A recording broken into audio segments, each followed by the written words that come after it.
Guys ഇതാ ഓട്ടുപോളയ്ക്ക് വേണ്ട കൂട്ടുകൾ: പച്ചരി, നമ്മളെ ഉച്ചക്കത്തെ ചോറ്, തേങ്ങ, പിന്നെ ഉപ്പ് ആവശ്യത്തിന് ഇട്ടിട്ടൊരു അടി ജ്യൂസ്.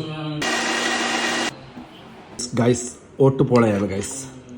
ഓട്ടുപോളയ്ക്ക് നല്ല നമ്മളെ ഇടിയപ്പത്തിൻ്റെ പാലിങ്ങനെ ഒഴിക്കണം ഗൈസ്. ഓട്ടുപോളൻ്റെ കണ്ണിയിലേക്കില്ലേ ഇങ്ങനെ പാലൊഴിച്ചിട്ട് അതിനെ മുക്കിയെടുക്കണം.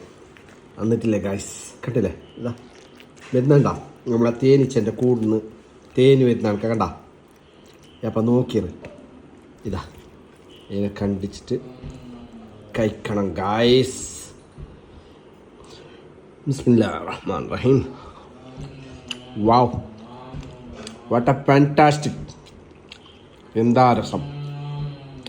നിങ്ങളും ഒന്ന് ഓട്ടുപോള ട്രൈ ചെയ്യണം ഗൈസ്. ഓക്കെ.